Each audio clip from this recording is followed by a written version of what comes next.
Assalamualaikum warahmatullahi wabarakatuh. Selamat pagi. Perkenalkan, saya Ahmad Nur Ikhwan dan tim ingin menjelaskan mengenai mirroring SKP sebagai strategi memampukan delivery pengawasan. Ini adalah salah satu bentuk inovasi kami yang kami ikut sertakan dalam rangka Lomba Inovasi Enabler dalam rangka HUT BPKP ke-41. Mengapa kami menggunakan inovasi ini?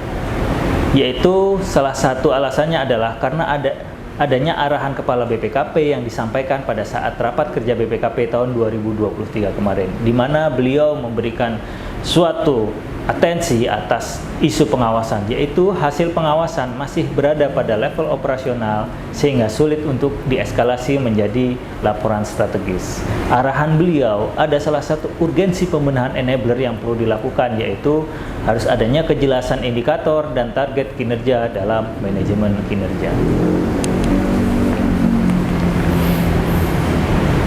Kita lihat sesuai dengan framework penilaian kapabilitas APIP, sejatinya akuntabilitas dan manajemen kinerja itu adalah bagaimana APIP merencanakan, melaksanakan, mengukur dan melaporkan kinerjanya.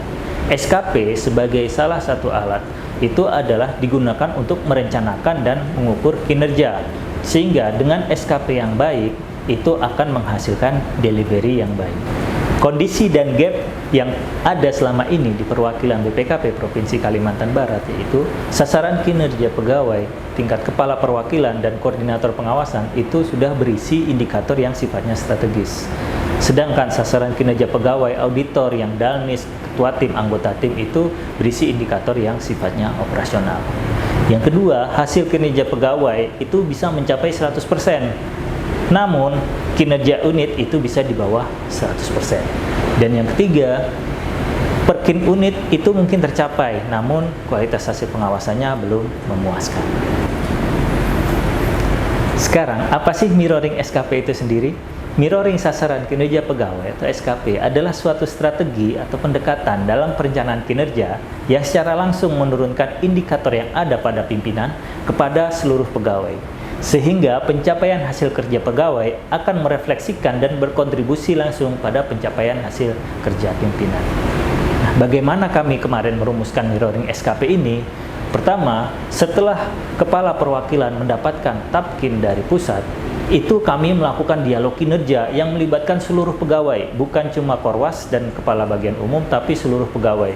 Kami kumpulkan, kami obrolin bersama. Di situ kita tentukan pendekatan yang digunakan untuk SKP, yaitu kita akan melakukan mirroring. Di situ termasuk indikator yang di mirroring itu termasuk jumlahnya, rupiah, persentase, dan skor. Manfaat mirroring SKP itu sendiri itu ada beberapa manfaat. Yang pertama adalah meningkatkan ownership pegawai, terus yang kedua mengurangi silo dan meningkatkan sinergitas antar tim, dan yang ketiga memaksa tim untuk mampu memberikan rencana aksi atau rekomendasi yang lebih strategis.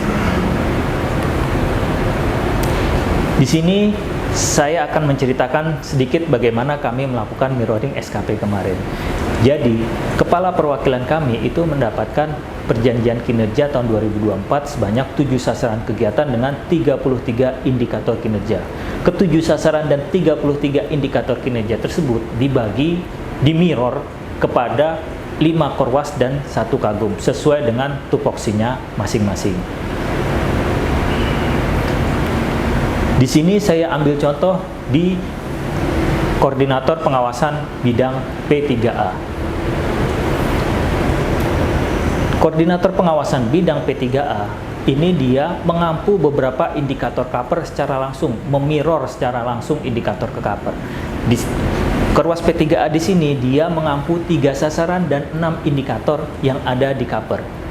Di situ termasuk nama sasarannya, nama indikatornya, sampai nama targetnya itu sama dengan yang ada pada Kaper. Lalu SKP yang ada di Korwas ini langsung dimirror ke pengendali teknis. Pengendali teknis itu juga langsung mengampu semua indikator koordinator pengawasan. Di sini koordinatornya juga mengampu 3 sasaran dan 6 indikator yang ada di Korwasnya, termasuk target-targetnya. Baru turun lagi ke ketua tim. Di ketua tim ini tidak mengampu seluruh indikator Korwas, tapi mengampu beberapa indikator yang menjadi bagiannya. Tapi tetap sasaran kinerja dan indikator kinerjanya itu disebutkan semua, hanya targetnya yang dikurangi.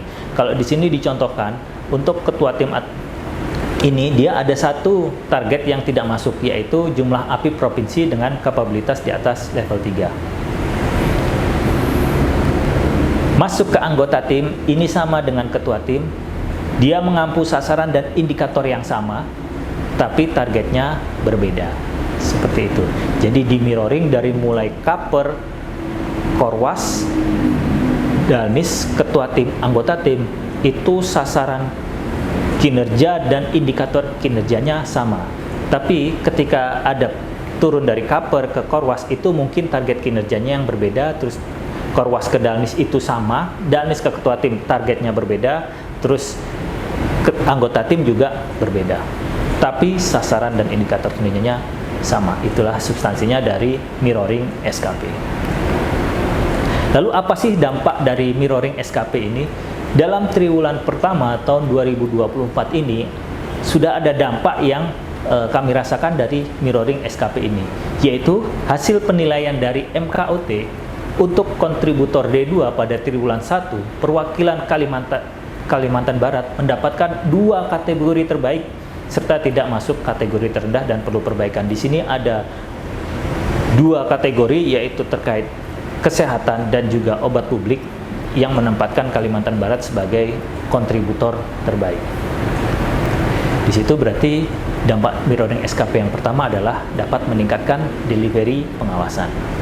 Selain itu, yang kedua, dengan di mirroring SKP itu semua pegawai lebih aware dengan tujuan pimpinan dan organisasi. Demikian yang dapat kami sampaikan terkait inovasi enabler yang kami lakukan di perwakilan BPKP Provinsi Kalimantan Barat. Semoga inovasi ini dapat diterapkan di seluruh perwakilan atau unit-unit eselon 2 yang pada ujungnya akan berdampak pada perbaikan kualitas hasil pengawasan di BPKP. Terima kasih. Wassalamualaikum warahmatullahi wabarakatuh.